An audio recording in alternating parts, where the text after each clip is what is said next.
this is an episode that Templar and I have both been waiting for. We speed ran season 2 of Severance to get to this point, and we're finally here. We finally made it. So good job, us. Congratulations to us. We made it to episode 10. Templar, I know you're not feeling the best right now, and so I'm going to throw this kind of easy icebreaker question out to you. Where did you watch this episode? Season 10 or episode 10 of season 2 of Severance. Where did I watch it? Yeah, where'd you watch it?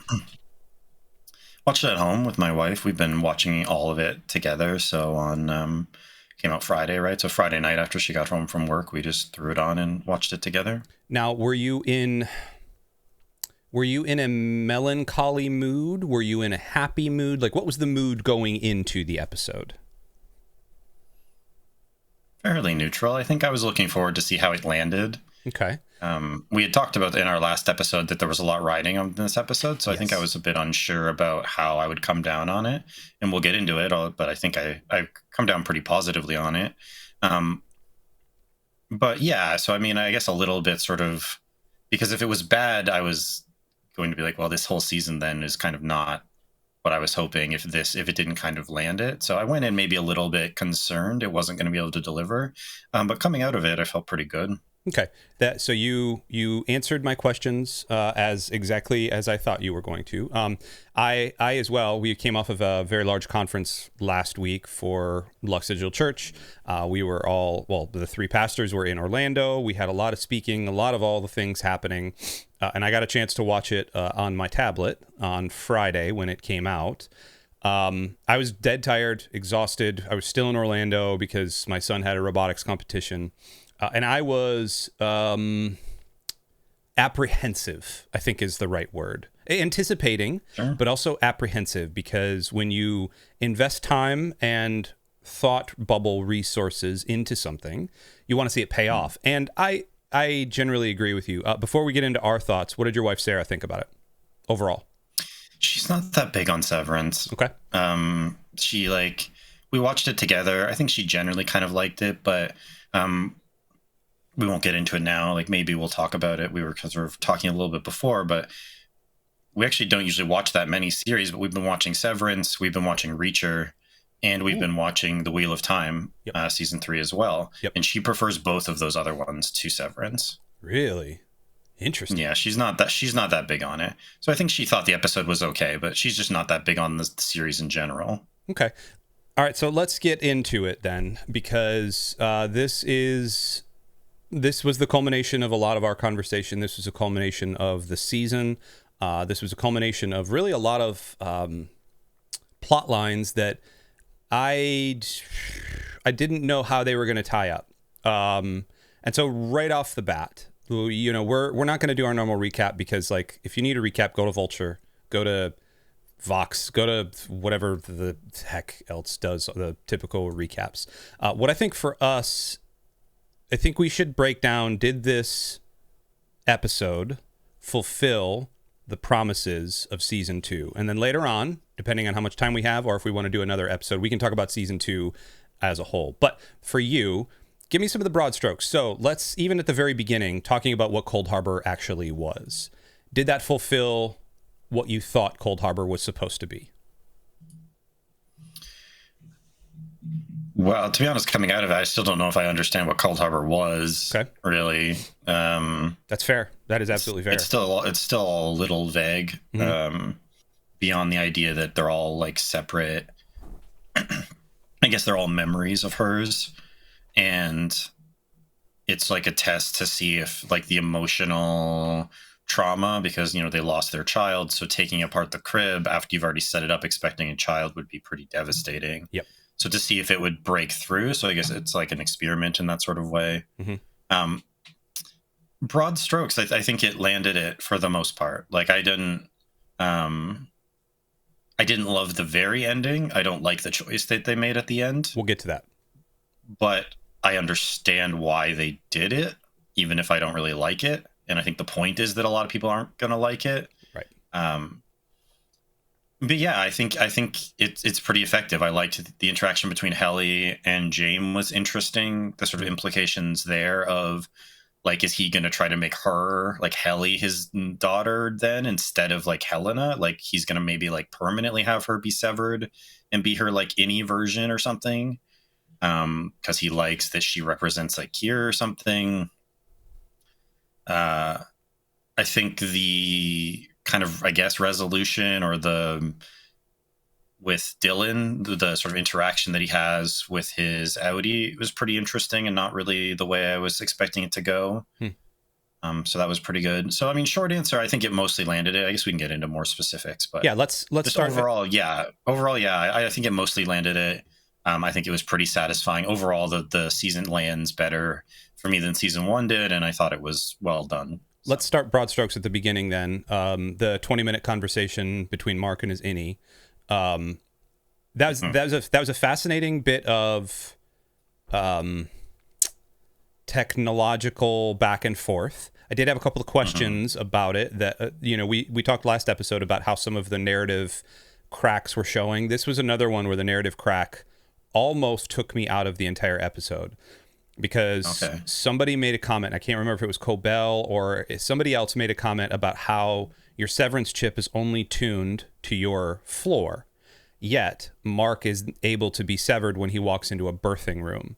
They didn't really get to that, and so I'm sitting here wondering, okay, does that mean birthing rooms are just open to everybody? What is going on with that? Is it just a convenient narrative trick to allow Mark to just be severed when he walks into the birthing cabin and then out? So that crack showed to me. However, it was an interesting bit of commentary, I thought, where you have essentially the same person, same biomechanics of the same person, and yet you have a clean slate on one, and you have somebody who's essentially lived your entire life on the outside. And would your innie trust your outie? I think is the interesting question, because right off the bat, Mark's innie does not trust his outie. And now, granted, there's a lot going into it. There's a lot of earnestness. We've seen Mark as an outie build up for his wife. This entire season has been leading up to this fight for who Gemma actually is and why she's trapped and yada, yada, yada. We could talk about Cold Harbor, but I thought that was an interesting perspective. Also, the fact that I don't know why they just didn't bring Cobell in at the very beginning. Like that seemed to like seal the deal. And I think it actually further solidified the idea that Mark is actually Cobell's son. Because James even says to Heli at the very beginning, right before, and I thought Heli was going to stab him, which would have been a very cool moment. She didn't. Whatever. But he says, "I've sired many in the shadows," or whatever James says in his creepy way, and it leads me down that path again of James and Cobell were together. All these other things, you see pictures of that. Like, is Mark actually like a bastard child of James? Go ahead, I cut you off there. Well, that would make him and Heli half brother and sister. Then like a Luke. So that's incest. That's some complication to that relationship, if that's what it ends up being. Didn't even think about that. So I mean, that would be one way, I guess, for him to give up on the Heli and sort of maybe accept the Audie's life, or accept being with Gemma or something. But yeah, the implications of that are. Oh, didn't even think of that, my dude. What did you think of that opening kind of 20 minutes there? That 20-minute, essentially, it's a monologue, but like it's a bilogue, like a dialogue. I don't know, like it's a one-person dialogue.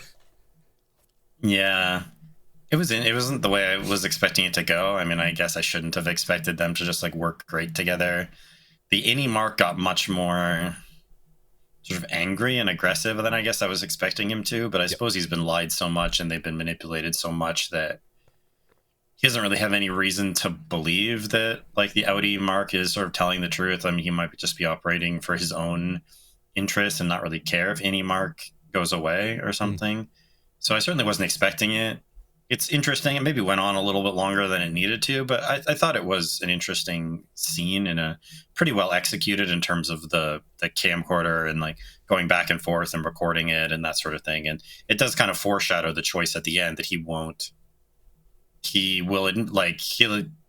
basically said, don't send me another message or else like I won't even get her out or whatever. So he just ends it on this kind of open threat, and then immediately we jump into the severed floor. So it was effective, and I liked the way it was done, even though it wasn't what I was expecting. It was a little more aggressive than I thought it would be. Yeah, aggressive is a good word. I wish they would have just snapped up Cobell and just put her in there, because like I wanted a little bit more in terms of why is Cobell all of a sudden this good person? Because outside of that, like she's not really in the rest of the episode, to my recollection. Like that's kind of it. No. We do find out a bit more about why Cold Harbor is supposed to be this storming success.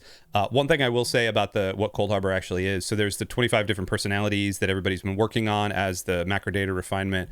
I think the barrier that whatever the doctor's name is, I can never remember his name, Dr. Band-Aid, he talks about the barrier holding. Obviously that the loss of the child thing is fascinating to me, but James goes into he goes down his own elevator, which I thought was an interesting choice.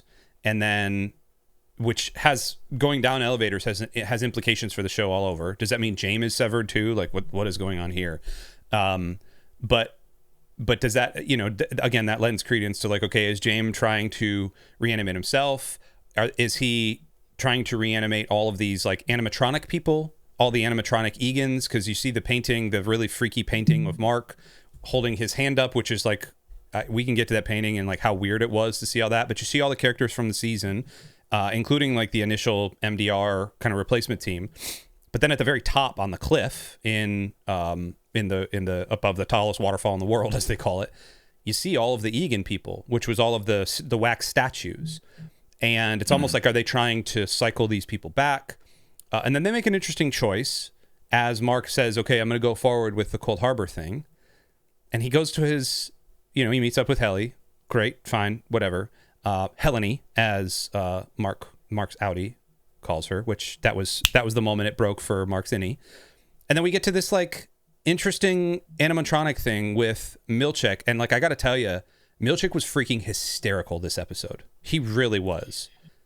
He was. I was wondering, because we've had this kind of simmer with him of him pushing back, like he kind of loudly pushed back against Drummond earlier on, sort of blamed him for some things that were going on.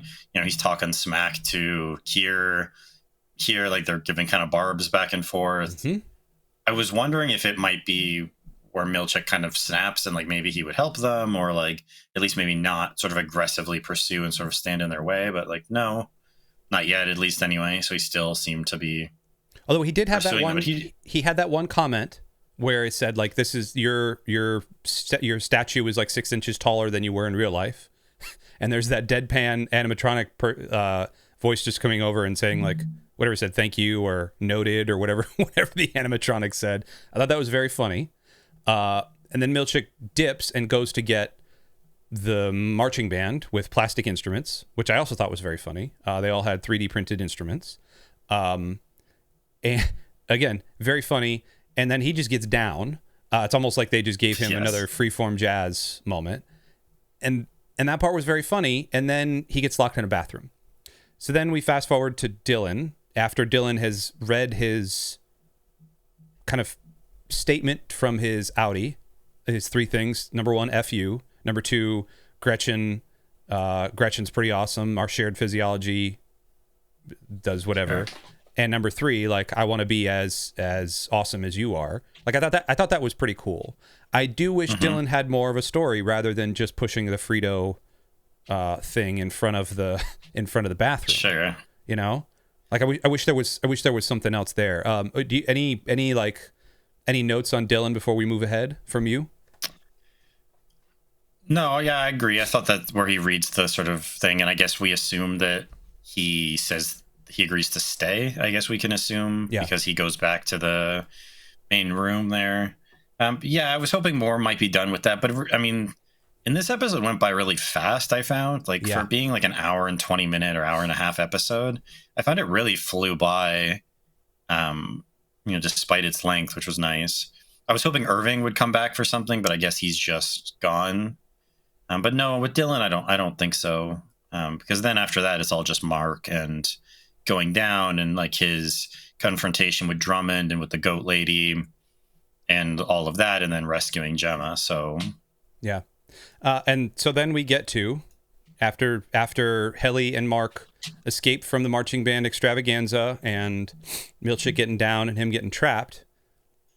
Heli goes and, helps lock the door, and Mark goes searching and comes across Lorne, who is the can never remember her name again, from Civ 7 and from Game of Thrones, and the bolt gun, and Drummond. And Drummond hulks the heck out on Mark. And I'm going to be like, I wasn't expecting that fight. And it was a little kind of cheesy at first. I was like, oh, okay, whatever. But then I started, like, I went back and rewatched it. And I was like, man, this is actually really well done.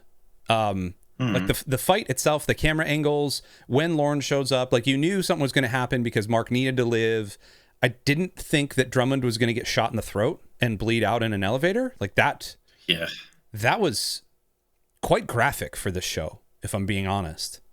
And also the goat thing. Talk to me about the goat thing a little bit. Did that strike you as weirdly as it struck me? It's weird, yeah. I mean, we still don't really fully know, but I guess, I mean, from at least what they were saying, it sounds like, because Gemma had fulfilled her purpose, they were going to kill her. And I guess part of that is if they sacrifice someone, they sacrifice an animal along with them to accomplish something, bring them to Kier or something, like, I guess, innocence, or like they talked about the idea that the goat is supposed to lead. He's like the best one. He's supposed to lead her to Kier or something once they're both dead. So certainly weird, and definitely talks or leans into the sort of religious elements that they haven't fully explored yet, but have been pretty heavily suggested. Yeah.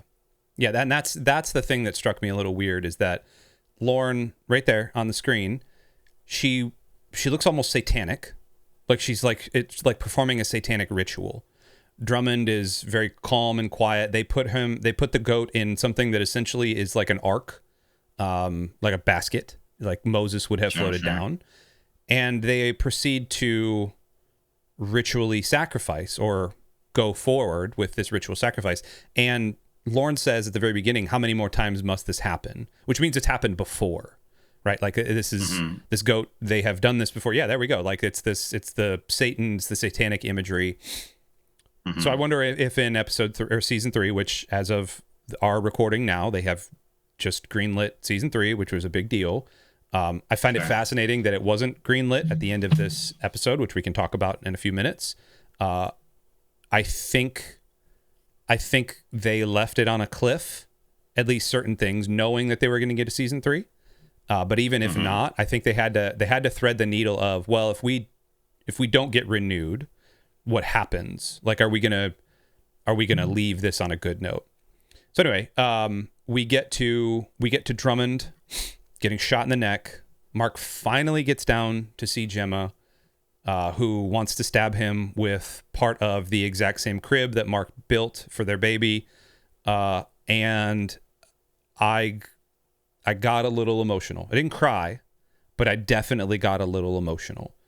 And from there on out, it was a little bit of like an emotional roller coaster for me. Those final 10 minutes, how did that feel to you?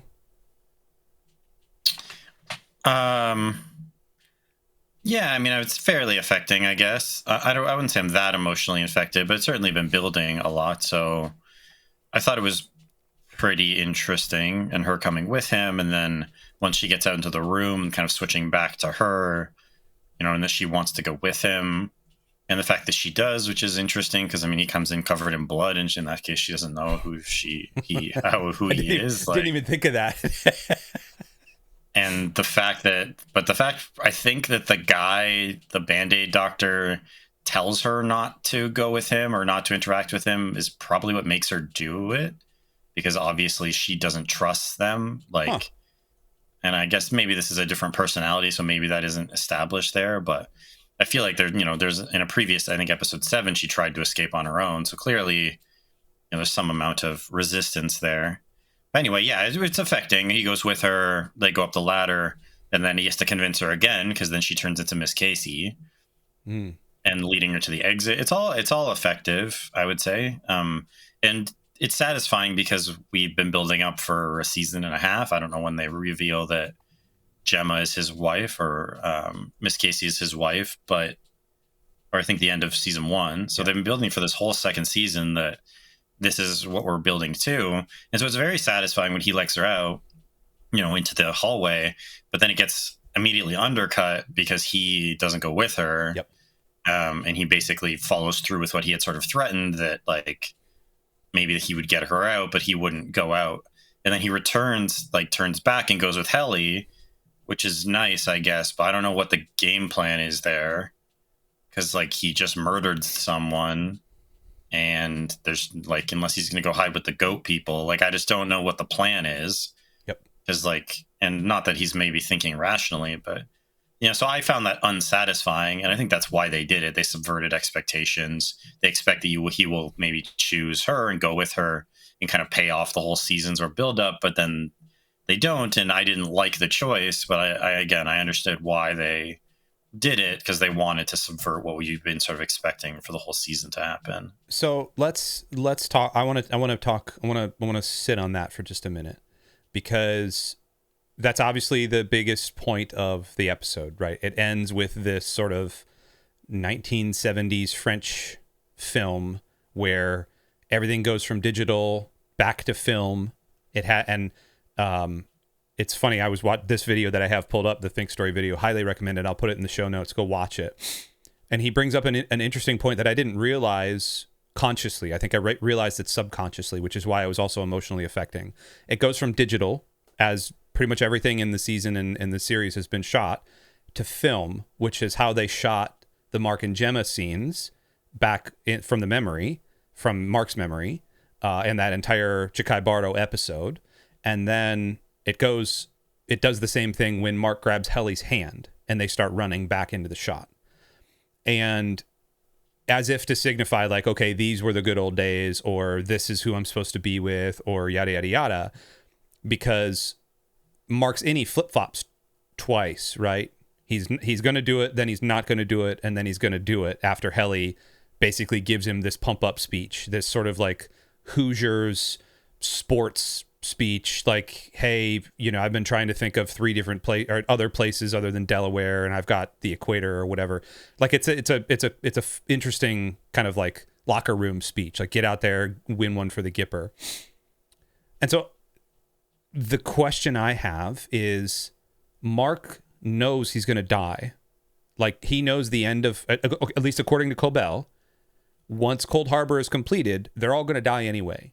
In the innies' minds. So why would he then choose Heli instead of, hey, we're gonna go try to fight this thing, yada yada yada? Like, I don't know. That's the question I kept landing on. Can you shed any light on what you were thinking, or was it more just like, this isn't gonna please everyone, I stopped thinking about it?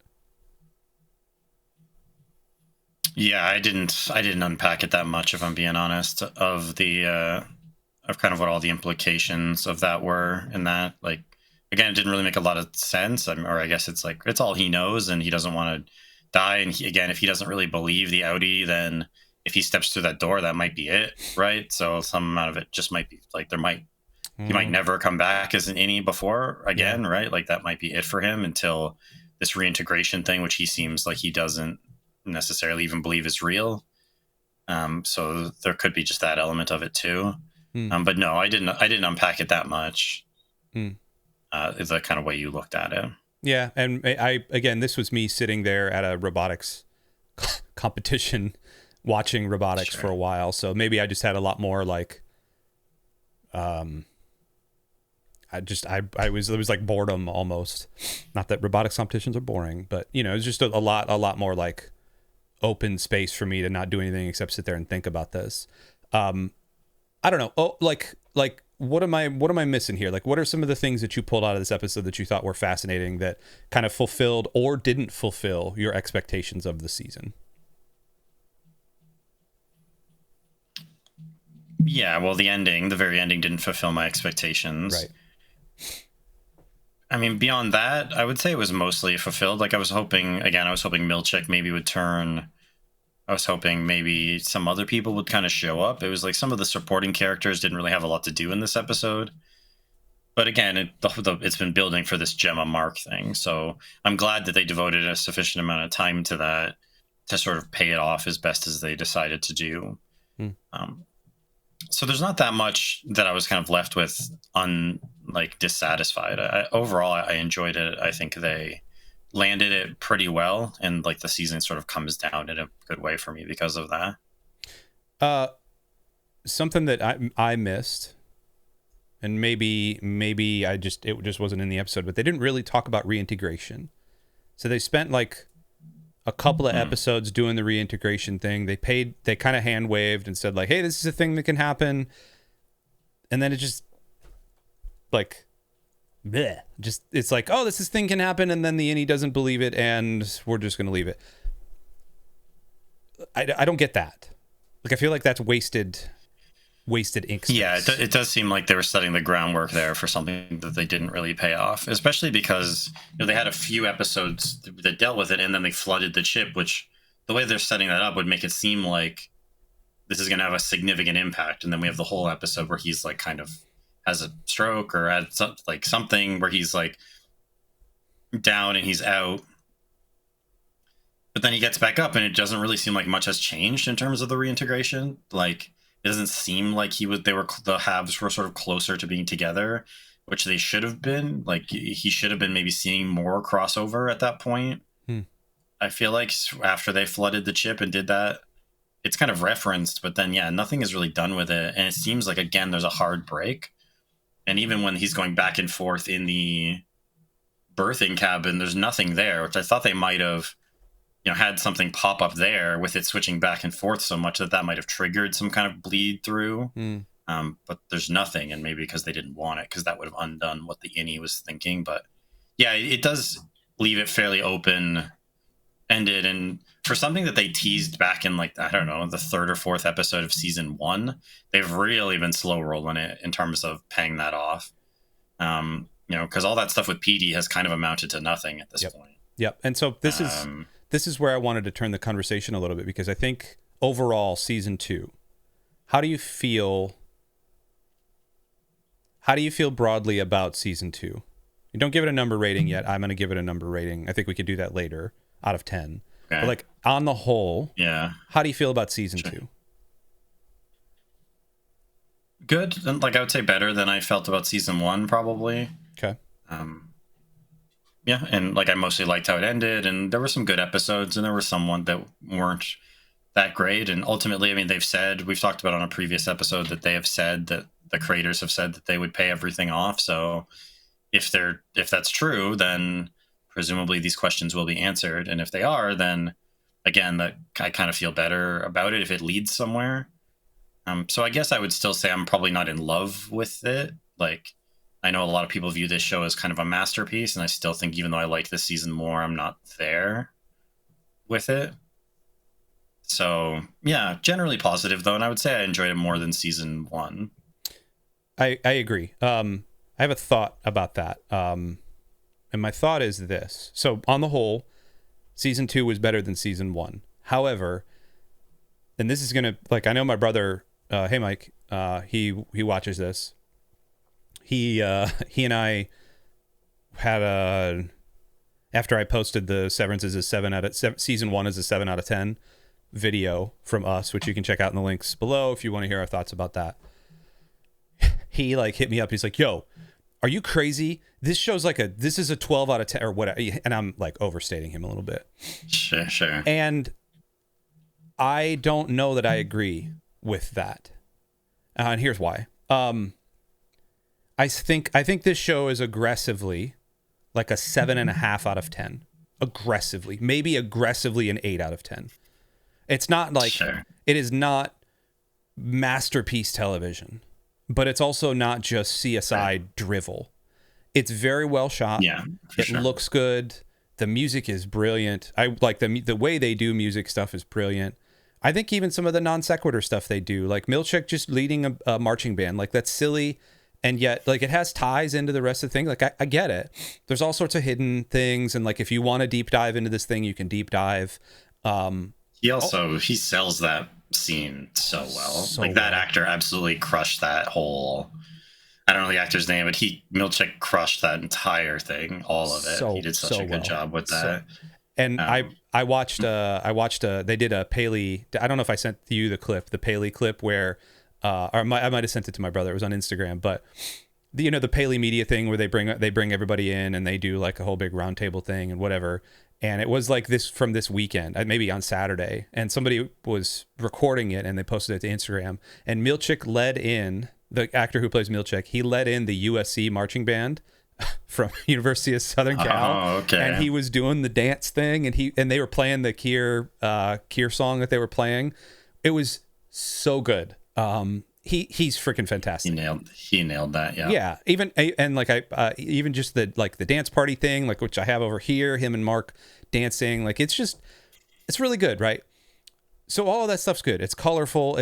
But I think it's getting overvalued right now for the simple fact that there is just so much slop out there, and there's not a whole lot of, the streamers are putting out crap, like utter crap. Apple, as we've talked about, or at least as I've talked about, Apple puts out a lot of bangers because they have just all of the money in the world and they can be very selective. Netflix can't, Amazon can't, Hulu can't, Disney, it can do whatever the heck they want, but they still put out just slop as well. So, excited for Snow White? No, bro, it made 44 million at the box office this week. That's not good. Okay, for how much that movie cost, that's not good. Cost them $250 million to make, and it made 44 million. Ouch. So anyway, anyone could see that coming, though. Yeah, we could do a post-mortem on Snow White if we need to. It's okay. We don't need to get into Disney's decision making. But so what I'm saying is, I think this show is overvalued because, and I watch it and I like it, but it's being overvalued because there's nothing else out there that is even remotely good. Sure, like it's a black stone in a white field. It stands out, right? So like it. So you definitely notice it and you highlight it among a few other things. Like, as you said, Apple TV's hit rate is pretty good. Like, they make a lot of good stuff. Silo is great. I know you've praised For All Mankind, which my wife isn't interested in, but I might end up just watching on my own. Do it. But yeah, there's a lot of stuff coming out that's not that great, and stuff that keeps kind of bombing, and then they keep raising prices because they're dumping money into stuff that doesn't do particularly well. I forget what the Netflix one that just came out recently. It's a Netflix movie. It costs like $300 million? It's like the most expensive movie of all time or something like that. What? Unless I'm misremembering it, I feel like there was some Netflix thing that just came out that was like the most expensive movie or TV show or something of all time. Oh yeah, The Electric State, and just like has done absolutely horrendously. Whoa. No, thank you, dude. It was a Russo brothers movie too. Yeah. A turgid eyesore. It's tough. That's rough, man. Devour feculence. That's a devour feculence moment right there.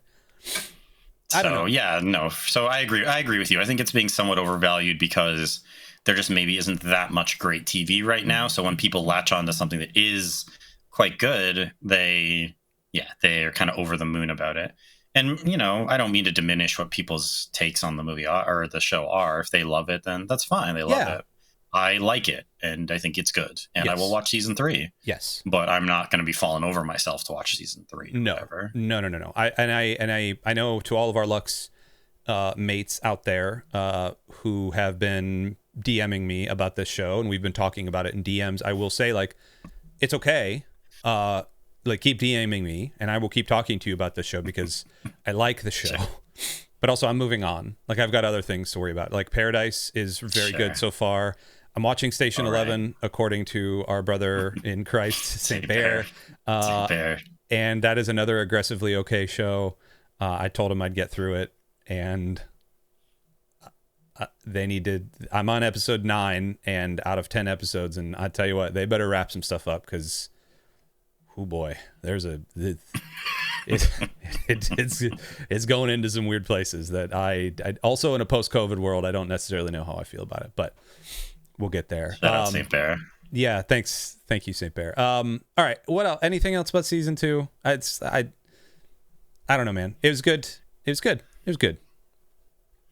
Yeah, it's good. It's effective, and the scenes like the dance scene there, like them coming in and doing the whole marching band scenes like that, like you mentioned, the dancing scene with like the 5-minute disco thing. Those scenes have often not worked for me really in this show, and that scene did for whatever reason. Like it did land with me in a way that like I thought was really funny.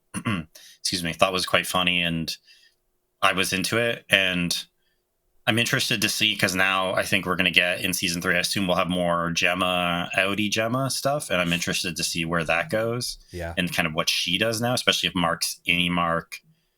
I don't know if they're going to try and hide out or if they're going to like what the plan is with him and Heli if there is one.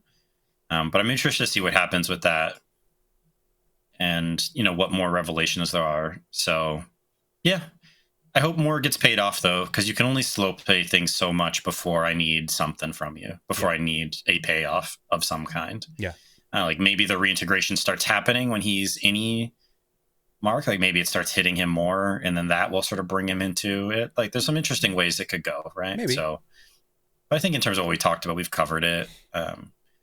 If there's stuff we missed, or if you think we're dumb for our takes and it's a 12 out of 10 and we just need different eyeballs or something to be able to fully appreciate it, or I'm just too stupid to understand what's going on in it, by all means tell me in the comments. I'd be happy to hear your thoughts about my my wisdom or lack thereof, and as is pertains to my approach of this show. So tell us what you think. But yeah, I think that's it for me. I didn't have any other thoughts really about it.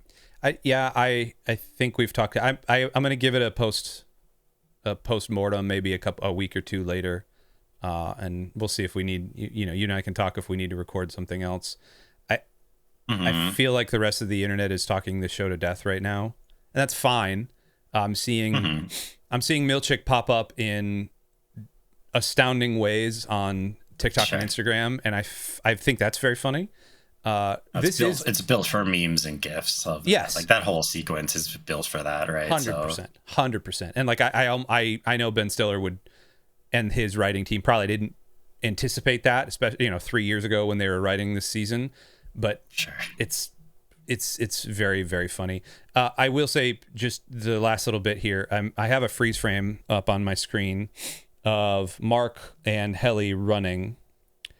And this is the moment that it freezes right at the very end. And this is like the zoom in shot where it turns into like a 1970s English, French, Italian spy thriller.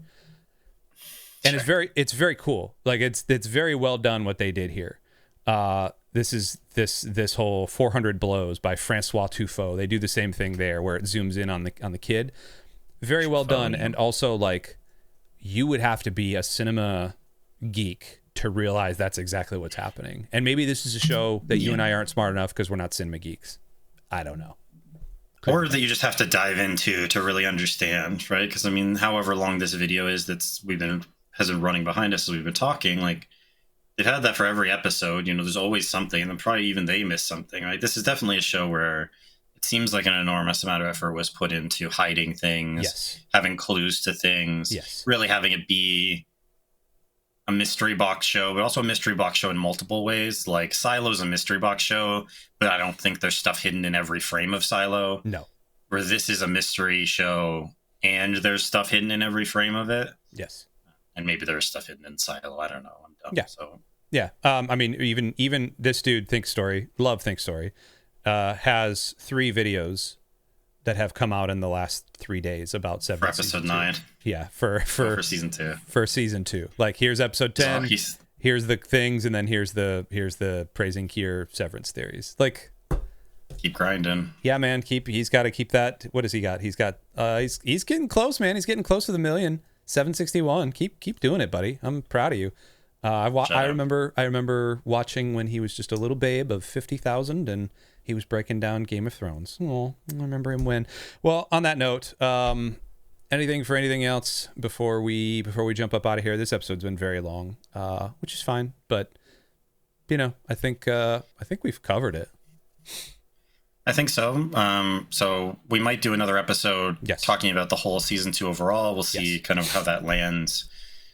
Also, the next thing we're going to be moving on to, or something we're going to be recording probably this week, is for those of us who have for those of you who have been with us for season 1 and season 2, especially season 2 last year and towards the end of last year, we've done brackets in the past. Our first one we did a few years ago now was best animated films of all time. Then we did best video game characters, and then we did best superhero films. I believe The Lion King won best animated, Link won best video game character, and Into the Spider-Verse won best superhero film. So we're going to be starting another one. I know we're late. March Madness is, now. So, but things were going on. We wanted to focus on Severance. So it's most likely going to post probably at the end of March, maybe early April. So we picked the top 32 video game franchises based on highest grossing. So we made the sort of seeding of it much easier than we did last time for the movies, which was quite an ordeal. So top 32, number 1 against 32, 2 against 31, so on and so forth, all the way down. I think it'll be about 5 weeks. So we'll be recording each week. We'll go through, see what the new matchups are, and get down to our first one. So once we've posted that, or once we've done that, we'll have a link in the bio or a link in the description of the episode. And then also we always will post links to it in our Discord. Yes. Discord.gg/Lux Digital Church. So check us out over there if you haven't. And yeah, that's everything. So look forward to that. And thanks everyone for listening to us ramble on about Severance. Absolutely. Be on the lookout. Like and sub and do all the things. Go join our Discord so you can engage with more nerds like us. And until then, this for Templar 10, I'm Chino Mage. We love you. We'll see you next time. Goodbye.